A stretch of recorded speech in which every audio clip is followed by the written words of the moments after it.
In a pivotal moment on Capitol Hill, the House of Representatives has passed a groundbreaking bill aimed at the popular video-sharing app TikTok.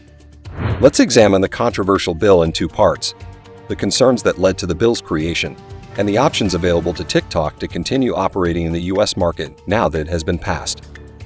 TikTok's operation in the U.S. has been mired with national security. Lawmakers and officials fear Chinese government access to user data. Chinese laws may compel ByteDance to assist in intelligence gathering.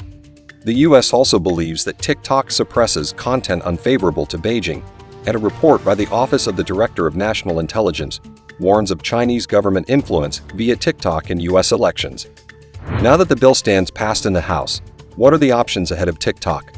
Simple two options: sell TikTok or face a ban. In the sell option, TikTok's parent company ByteDance must divest its stakes in TikTok. If sold, TikTok can continue in the U.S., pending a determination by the president that it's no longer controlled by a foreign adversary. ByteDance must relinquish control of TikTok's algorithm.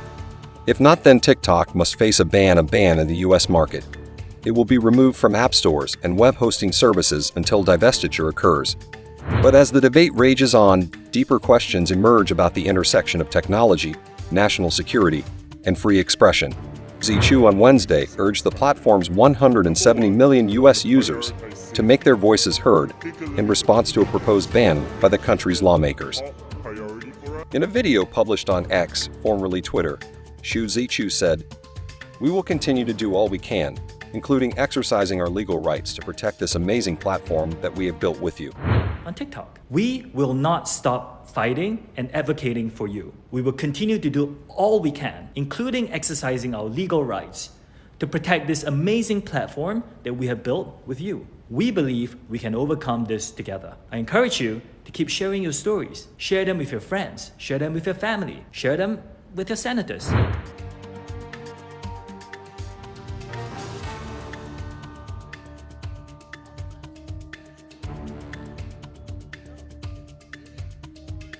Yet beneath the surface, concerns have brewed over its ownership and data practices. Lawmakers on both sides of the aisle have raised alarms about TikTok's parent company, ByteDance, headquartered in China. They argue that ByteDance's ties to the Chinese government could pose a significant risk to U.S. national security, potentially granting access to sensitive user data. Our intention is for TikTok to continue to operate, but not under the control of the Chinese Communist Party. Secondly, this divestment requirement is not new. It's not without precedent.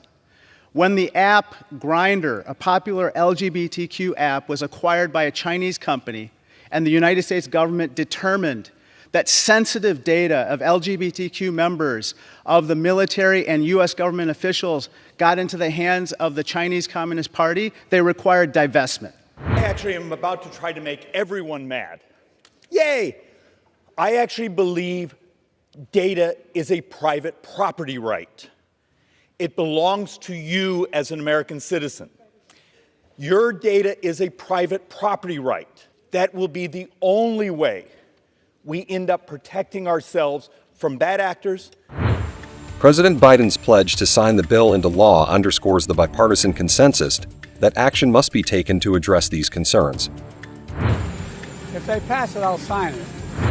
However, the path forward is fraught with challenges, as lawmakers grapple with the complexities of regulating a global digital platform. Meanwhile, in Beijing, Chinese officials have fired back at what they perceive as hegemonic moves by the United States.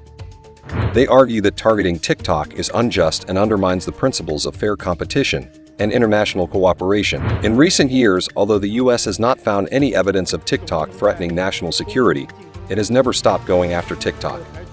This practice of resorting to hegemonic moves when one cannot succeed in fair competition disrupts normal operations of businesses, undermines international investors' confidence in the investment environment, sabotages the normal international economic and trade order, and will eventually backfire on the U.S. itself. As the bill heads to the Senate, the stakes have never been higher. Senate leaders are tasked with conducting a thorough review, weighing the balance between protecting national security and preserving the rights of millions of TikTok users. House Minority Leader Hakeem Jeffries, representing New York, stands firm against a proposed ban on TikTok, expressing confidence in the Senate's ability to evaluate the legislation carefully. He reassures millions of users that TikTok will remain accessible to those who cherish its presence. I don't support a ban on TikTok. The legislation did not ban TikTok. And I have every confidence in the world that whatever the course of this legislation takes as it goes over to the Senate, that TikTok will remain available to those who continue to enjoy the platform at this very moment.